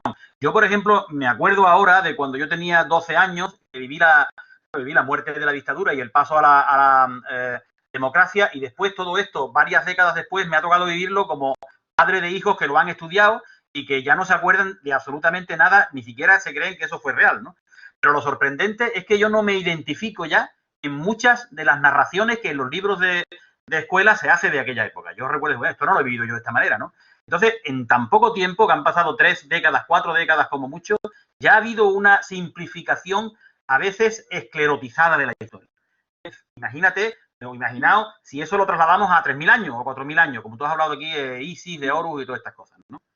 Bueno, ¿y cómo aplicamos eso a algo que nos atañe tan dentro de nuestra propia historia patria, que nos llevamos todo, ese mantra que llevamos todo tan dentro de lo que es español y de lo que no es español? Yo quiero que, si es posible, aunque es saliéndote un poquito del tema, aunque todo está muy relacionado, Emilio, ¿qué sucede en Hispania a comienzos del siglo VIII? ¿Qué ocurre? Tanto se habla de esa fecha tan enigmática. En un año, en el año simbólico del 711, estos alienígenas entran aquí, y aquí parece que no debía haber hombres, porque en muy pocos meses llegan a conquistarlo todo, a dominarlo todo. Como yo decía, quizás también tradujeran a Dioscórides por las tardes, pero ¿qué ocurre? Porque en el 712 ya sabemos que Sevilla era totalmente conquistada por los musulmanes. Entonces, bueno, ¿es posible esto? ¿Es posible, Emilio? ¿O hay también bastante tela que cortar en este sentido, a pesar de que nos resistamos a entender que la realidad de lo que hoy se llama España es algo mucho más natural y mucho más parecido al cuerpo de operaciones que no al ala de anatomía que sistemáticamente nos están queriendo vender? Si puedes, en fin, decir algo sobre lo que estoy diciendo, ¿vale? Bueno, pues ese es mi gran caballo de batalla, porque si yo parto de que no hay Corán ni hay Islam hasta el año 800, en el sentido de un sujeto reconocible de la historia, ¿cómo me vas a estar hablando de que 90 años antes ese Islam ya estaba funcionando plenamente y a pleno rendimiento en la península ibérica, ¿no? No hay, yo me debo a las fuentes, ¿de acuerdo? Hay gente que pretende que una moneda en árabe es una prueba de invasión y yo digo que una moneda en árabe es una moneda en árabe y que hay muchísimo cristianismo en árabe en aquella época, mucho más cristianismo y judaísmo en árabe que cualquier otra posible religión, ¿no? Quien pretende que haya alguna otra prueba tiene que presentarla. No hay ningún texto que hable sobre la conquista de Hispania, absolutamente ninguno, porque la mal llamada crónica árabo-bizantina, la mal llamada crónica mozárabe, que son las dos únicas crónicas, una de las cuales ha editado Juan Gil, un compañero ya jubilado de nuestra casa, son testimonios de la guerra de Bizancio y Persia que han sido trasladados después aquí, porque hay una narrativa de enfrentamiento con los persas, con los caldeos, y simplemente los traductores han querido poner ahí a los musulmanes. La realidad es que el primer gran documento histórico que tenemos es el proceso de los llamados mártires de Córdoba en el año 850 y tantos. En Córdoba, en el año 850, una serie de curas deciden que ellos no van a celebrar la misa en árabe, porque ¿a qué viene eso de celebrar la misa en árabe? Ellos van a seguir celebrando la misa en latín, porque es demasiado fácil, demasiado diluido, decía yo antes, ser cristiano en esa Córdoba extraña de tipos que en misa están rezando en árabe, que unos dicen que son judíos y vienen de Francia, el caso concreto de un testimonio del abad Samson que viene a convertirse, de una serie de curas que van a la cárcel porque deciden que no van a seguir consagrando. Por lo tanto, en las crónicas a nosotros nos han dicho que esos tipos han muerto por cristianos contra los musulmanes, pero ahí tenemos que no hay una realidad doble, sino simplemente son unos tipos sorprendidos porque a la gente le haya dado por estudiar árabe. Por cierto, que en el año 850, como hay una intervención real y es en latín, demuestra que la administración de Córdoba sigue siendo en latín y demuestra cómo es la firma de la última responsabilidad, que es Rex Hispania, y esto lo ha publicado Juan Gil también en un libro. La primera vez que se pone la expresión rey de España, Rex Hispania, es en el año 850 y tanto, a tenor precisamente de todos estos problemas peninsulares intracomunitarios. Cuando este señor Eulogio de Córdoba, cuando este señor Álvaro de Córdoba se quejan, van a la cárcel y mueren porque están hartos de que la gente esté celebrando misa en árabe, ¿por qué les sorprende? ¿No se han enterado de que nos han invadido un siglo antes? ¿Cómo pueden sorprenderle que esté la gente hablando árabe? Bien, pues porque ese es el verdadero quid de la cuestión, porque en aquel momento todavía ni está plenamente arabizado, ni hay una percepción de gente de fuera, sino que después habrá una retroalimentación narrativa sobre la reconquista cuando los reinos del norte se hagan con los reinos del sur y esa enorme diversidad mediterránea que había en la península ibérica, de gente que por supuesto venía del norte de África, como siempre habían venido antes y seguirán viniendo después, pero no necesariamente con religiones diferentes, esa gente pretenderá que han venido en el ovni y ese será el principio de un mito de dos Españas que yo creo que siempre nos seguirá acompañando. Muchas gracias, Emilio, muchas gracias. Yo creo que, bueno, que este es un poco el aspecto de polémica al que yo me refería antes, ¿no? La universidad es el sitio del encuentro de las opiniones y del debate científico. Yo creo que esto lo hace muy bien y desde luego nos abre una enorme brecha que nos permite aunar un montón de posibilidades nuevas, ¿no? Bienvenida sea esta idea si en la universidad conseguimos que todos interactuemos de esta manera. Pero evidentemente el día de hoy no es ni de Emilio ni del decano, ni mucho menos mío. Así es que ahora lo que vamos a hacer es establecer un turno de palabra. Lo que vais a hacer, los intervinientes, es ir levantando vuestra mano y yo os voy dando la palabra y Emilio os va a contestar a todos. Tenéis la palabra.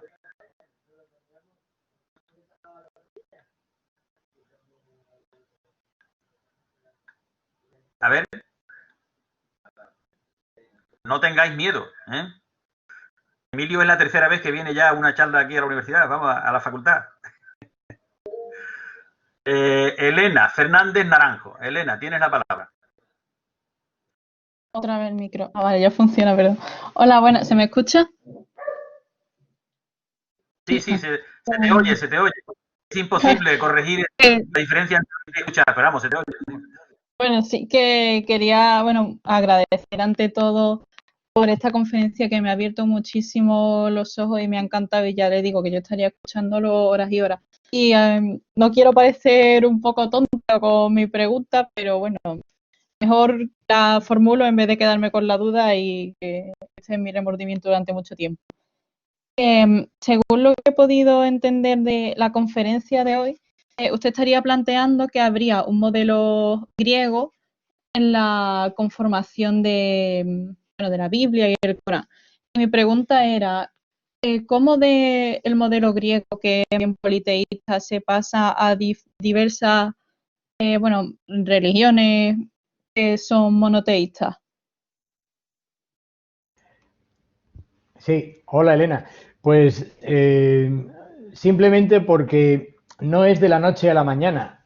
En el Antiguo Testamento hay mucha reminiscencia de politeísmo y de monolatría, en el sentido de que eliges a un dios entre otros muchos, como ahora mismo elegiría uno un santo patrón, o en la tradición grecolatina había como tu propio dios que era al que te dirigías más plenamente. Es decir, todo el enorme entramado de tradición grecolatina, ya sea politeísta o monoteísta, va a entrar en el mundo de Oriente Medio. Ten en cuenta además que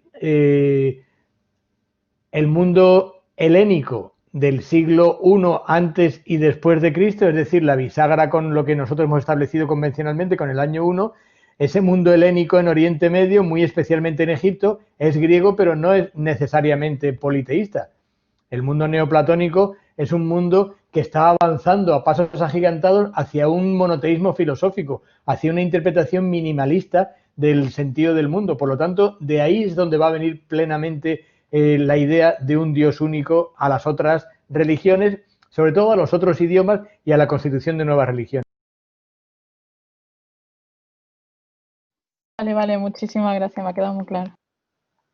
Bien, Josep Gutiérrez. Sí, hola, buenas tardes. Yo he intentado, o sea, la he encontrado impresionante la conferencia, pero lo que veo quizá es también que las distintas o las tres religiones monoteístas han empezado un poco a distanciarse en el momento que cada grupo pretende revalorizar su creencia, ¿no? O distanciarse de las demás, ¿no? Porque si analizamos filológicamente los tres libros están entrelazados entre sí. Igual que se entrelaza, yo lo veo por decirlo de alguna manera, como un paralelismo entre la literatura mundial, ¿no? Si analizamos los cuentos de las mil y una noches, que también pasan por el sedazo árabe, aparecen reminiscencias desde trovadores de Gerona o de Provenza a cuentos que parecen inspirados posteriormente, o sea, que inspiraron a Shakespeare. O sea, digamos que de alguna manera todo se retroalimenta, y yo lo que veo aquí también es que los tres libros se han retroalimentado, ¿no? De alguna manera, o sea, una literatura ha permitido el nacimiento de otra. Y cuando esto pasa en literatura, pues queda así, ¿no? Ves reminiscencias, ves que un autor se ha podido inspirar en otro, pero en el caso de un libro que es un dogma, lo que veo es que ese factor ha sido precisamente lo que ha permitido la diferenciación, ¿no? Lo que han pretendido que sea diferente de los demás, ¿no? No sé si me explico. Sí, sí, te explicas perfectamente y yo creo que tú solo vas dando con la clave de interpretación. Yo he hablado en todo momento de simbiosis cultural en un entorno en que está permanentemente mezclado. Hay un toma y daca de una serie de cosas que son de todos, pero habrá un proceso histórico después también de antibiosis. Es decir, si lo simbiótico es lo que llaman los ingleses ahora al hablar de historia de las religiones, la cross-pollination, es decir, la polinización cruzada, como hacen las abejas con todo tipo de flores, La realidad es que en el momento en que se constituye una comunidad, su identidad va a ser siempre exclusiva. Es decir, en un nacimiento común, cada uno va a establecer una diferencia radical, inexcusable e infranqueable con el otro. De ahí que cuando se plantea desde fuera que el monoteísmo en realidad, como bien decías antes, podría hacer un solo libro con 3 volúmenes, Biblia hebrea, Biblia cristiana y Biblia árabe, teniendo el Corán, la realidad es que cada uno de ellos diría, no, por Dios, jamás aceptaría yo que, y ese aceptaría yo que es ya la antibiosis, es la reacción alérgica al cercano. Puedo añadir una cosita, incluso posteriormente, ¿no? Aparecen autores como Ramon Llull, ¿no? Que lo que hacen es contradecir o intentar con sus textos contradecir el texto contrario, ¿no? No sé si sería la idea. Ramon Llull es un personaje de frontera interesantísimo que, imbuido de todo ese islam ambiental, lo utiliza precisamente para convertir al contrario. Es la época de la decantación, es decir, he comprendido el idioma, he comprendido la fuente cultural, pero ahora lo voy a utilizar para que seas exactamente igual que yo. En gran medida es el timo de la conversión. Yo tengo muy buenos amigos de otras religiones y cuando en algún momento intentan algún tipo de maniobra conversa conmigo, digo, pero ¿por qué me faltas a la educación de esta manera? ¿Por qué no me dejas tranquilo? Que yo sea gay, hetero, rubio, moreno, ¿por qué quieres siempre teñir mi alma? Déjame en paz.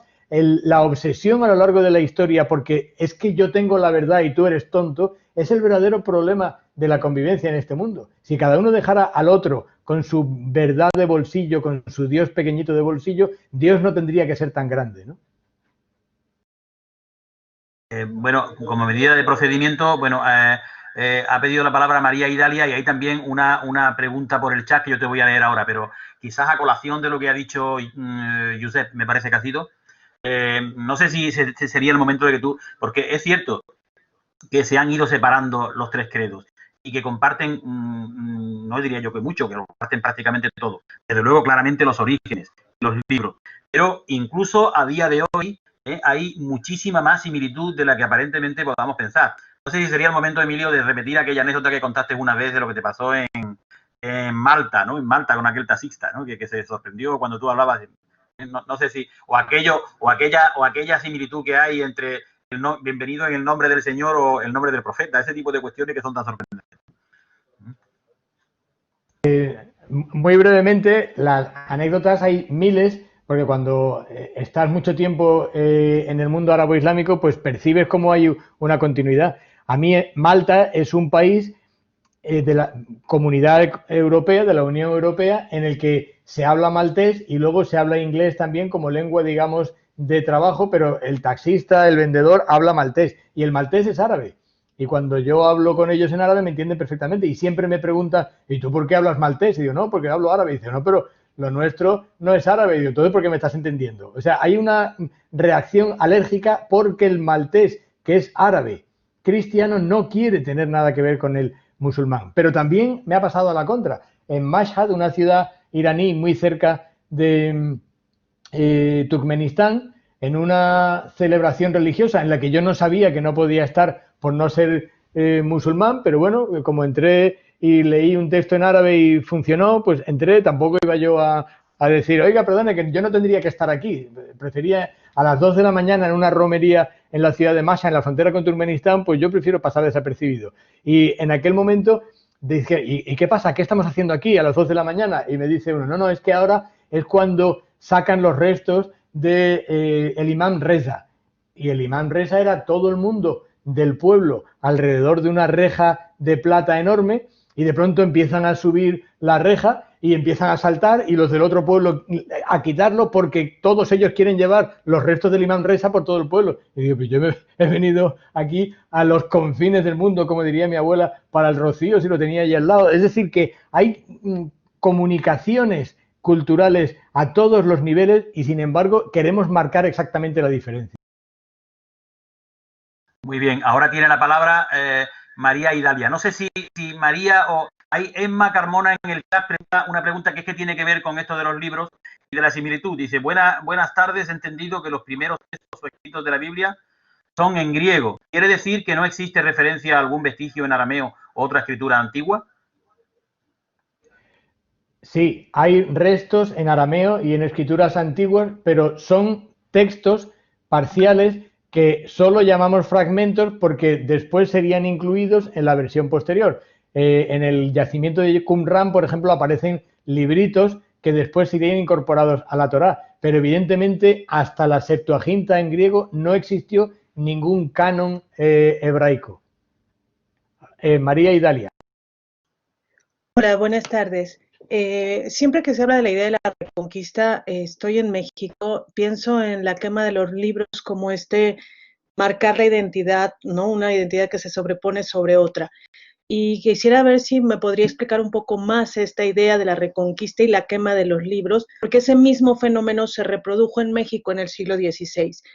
En esta idea de quemar los libros de Rambla, se quemaron los libros de los mayas en la plaza de Yucatán, que después incluso el mismo franciscano que promovió la quema de estos libros se arrepintió enormemente porque después fue imposible el diálogo cultural y su libro, que es justamente la reconstrucción de esta historia de hablar con los otros, quedó como perdido en el tiempo. Nosotros no pudimos entender a los mayas casi hasta el siglo XX, porque además su propio libro que cuenta esta historia, esta trágica historia de haber repetido la eliminación de los libros, quedó perdido en el tiempo. Hasta que un ruso recupera esta idea de los libros perdidos, se vuelve a recuperar el libro que cuenta la destrucción de los libros, entonces podemos volver a leer a los mayas. Entonces, en esta idea de la destrucción de los libros como destrucción de la identidad, y si es posible, recomendarme alguna bibliografía sobre este proceso de la quema de los libros de Rambla. Gracias. Sí, pues muchas gracias. Nosotros, a lo largo de la historia de España, hay una constante que es un deporte nacional que tiene dos formas. Una es quemar libros y otra es expulsar a gente. Son los dos grandes deportes nacionales. No solamente judíos, cristianos y musulmanes, sino todos entre sí, porque el pobre Ibn Hazm en el año 1012, 1013 está dando vueltas por Sevilla y ve cómo están quemando sus libros de Córdoba y son musulmanes quemando libros de musulmanes, árabes quemando libros de árabes. Por tanto, hay una constante ahí que aquí nosotros reciclamos de un modo muy extraño, ¿no? La segunda parte tiene que ver con la reconquista y es que nosotros a lo largo de la historia siempre le estamos diciendo al resto de los españoles que son malos españoles que se tienen que ir, pero también ha acompañado a eso, digo, insisto, desde moriscos hasta republicanos a lo largo de toda nuestra historia, pero también ha acompañado el fenómeno del colonialismo en América, igual que nosotros hemos expulsado a quienes son malos españoles, tenemos la obligación celeste, la misión profética de convertir al resto en nuestra propia verdad absoluta. Y ahí, en México no lo he visto yo, pero estoy convencido que aparecerá en alguna capillita igual, ¿no? Pero en Perú y en Costa Rica yo he visto en capillitas de aldeas perdidas la iconografía de Santiago Matamoros como Santiago Mataindios. Es decir, es la verdad absoluta sobrepasando las fronteras y llegando a acabar con la barbarie más allá, ¿no? El verdadero problema de la integración de España en el siglo XV fue lo que Américo Castro llamó la edad conflictiva, porque por un lado había un proyecto cultural impresionante y por otro lado había un proyecto social espeluznante, ¿no? Bueno, Irene, Irene. Hola, a ver, no sé si pongo el vídeo, porque ya que hace muchísimo que no nos vemos, pues por lo menos para que nos veamos aquí. Muchísimas gracias por esta conferencia, como todas las tuyas, siempre inspiradoras, siempre llenas de muchísimas ideas. Y bueno, yo tengo que confesar que mi corazón de hebraísta ha sufrido un poquito durante tu charla. Entonces, lamentándolo mucho, te escribo un poco con el corazón partido, porque vamos a ver, me gustaría que me aclararas un par de cosas.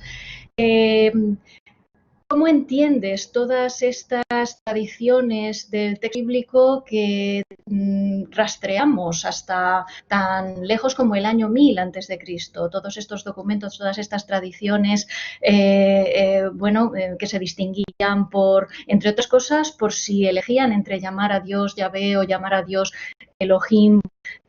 Ya, pues eso, en el siglo XI antes de Cristo, en el siglo VII antes de Cristo, en sucesivas fases en el siglo V antes de Cristo, etcétera. ¿Cómo las entiendes tú? ¿Qué valor les das? A lo mejor es cierto que la palabra canonización no es la que mejor les cuadra, pero en cualquier caso tienen una entidad independiente, yo creo, antes de llegar al momento de encontrarse con la tradición griega en Alejandría y ser objeto de una traducción o una adaptación o lo que sea y sufrir también probablemente la influencia griega. Pero me gustaría saber qué piensas sobre toda esa rama.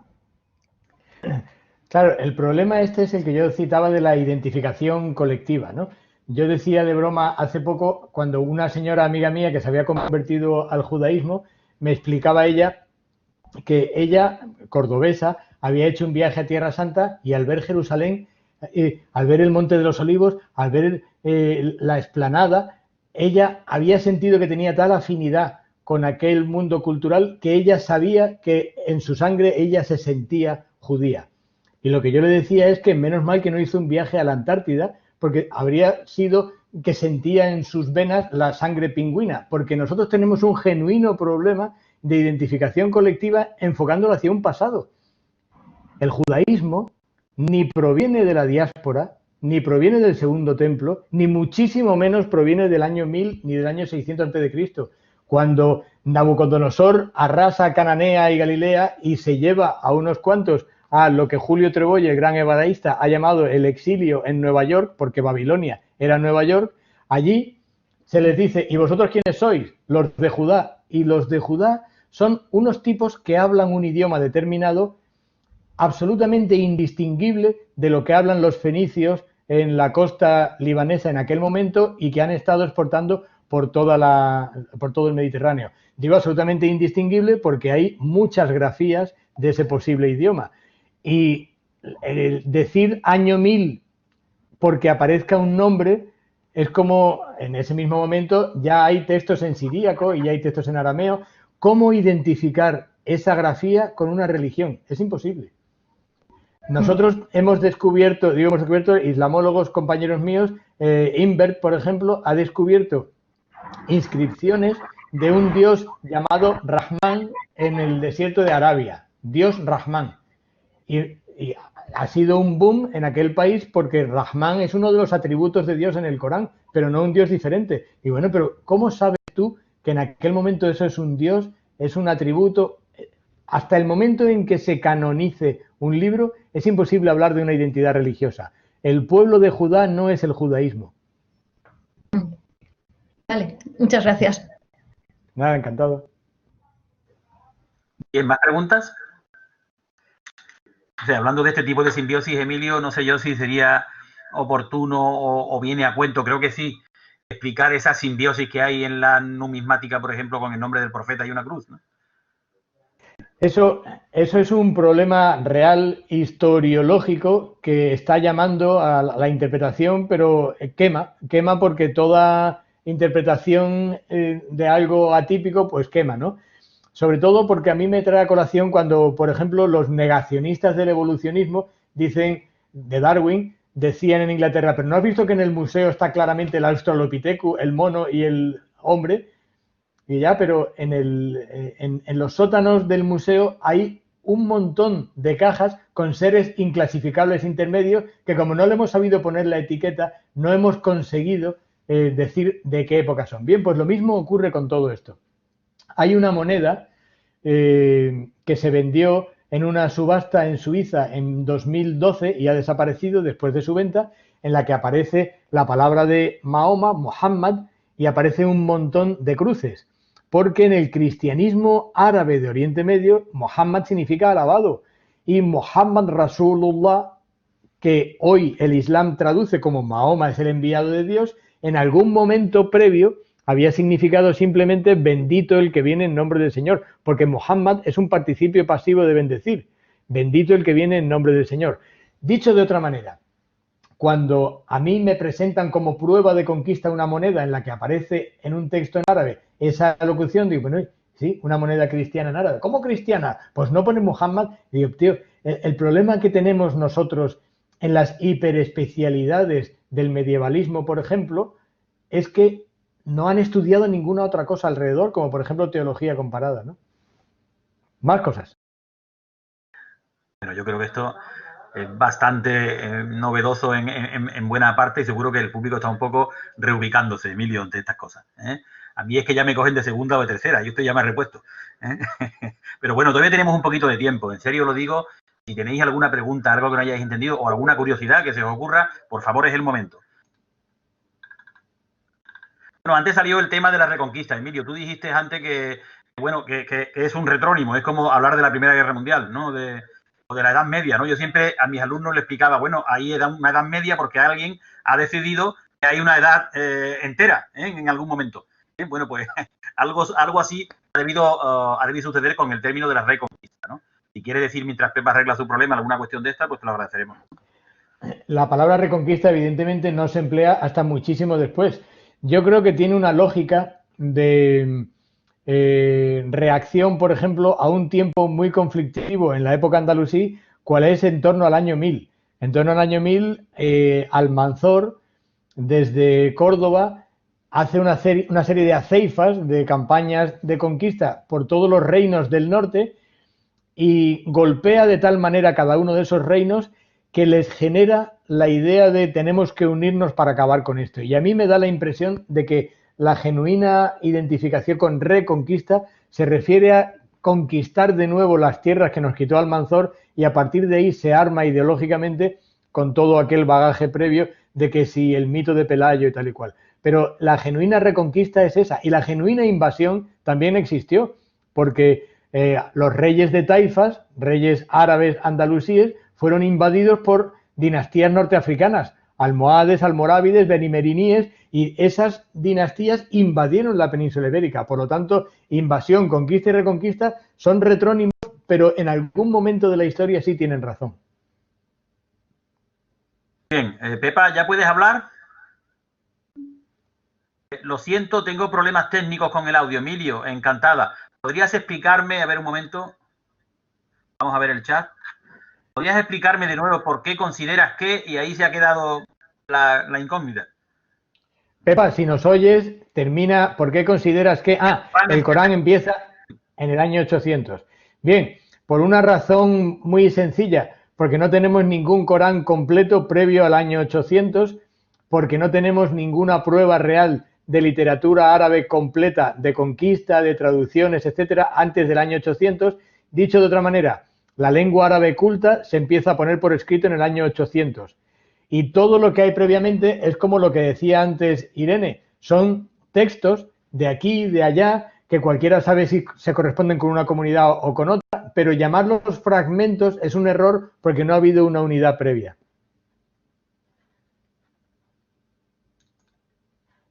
Estupendo. ¿Alguna cuestión más? Yo tengo una, Emilio.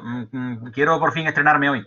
Entonces, no sé, ¿tú qué piensas? ¿Que existió realmente un imperio islámico, como se nos ha contado? Que abarcaba desde el Indo hasta el estrecho de Gibraltar, más allá. El primer imperio islámico digno de tal nombre es el Imperio Turco. Antes del Imperio Turco no hubo en ningún caso ningún poder más allá de lo local. Lo que sí hubo fue un enorme sistema comercial que estableció una moneda de oro muy estable, hasta el punto estable que en Inglaterra, a finales del siglo VIII, se estuvo acuñando monedas falsificando el sello de la ceca en árabe para que tuviera el equivalente al valor de lo árabe, porque era el dólar de su tiempo. Por lo tanto, el Islam, en su expansión social, hay que entenderlo como el éxito de un sistema comercial. Y un sistema comercial discrecional. ¿Qué significa eso?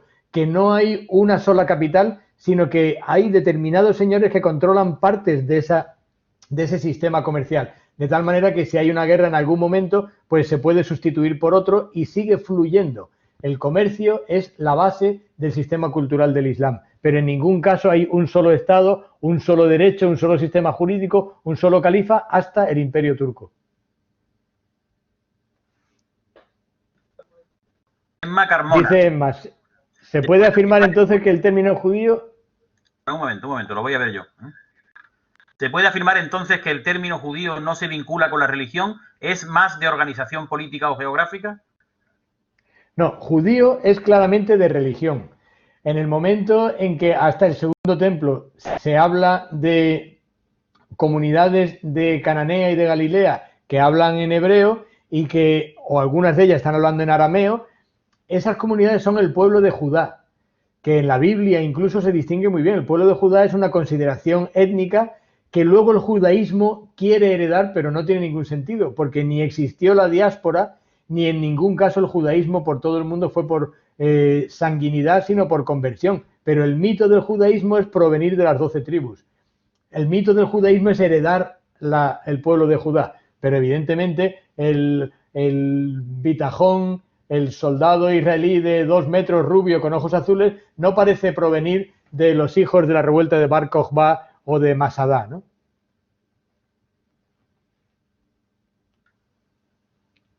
Acciones.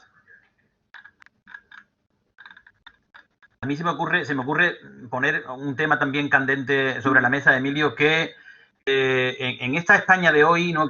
Bueno, en lo que podamos identificarnos con lo que fue Al-Ándalus, ¿qué le debemos a ese Islam con mayúsculas, ¿no? Entendido, yo creo que lleva razón, como esa parte de nosotros que perteneció a ese gran mundo que tú acabas de describir, ¿no? Hoy, ¿qué le debemos? Porque hoy hay, digamos, mucho que aclarar, ¿no? Y hay muchas cosas que se identifican con esa cultura del gran Islam que tú describes, y hay otras cosas que son simplemente circunstanciales y que son totalmente desligadas de ese mundo, que se pueden dar, y de hecho se dan en cualquiera de los mundos, por desgracia, ¿no?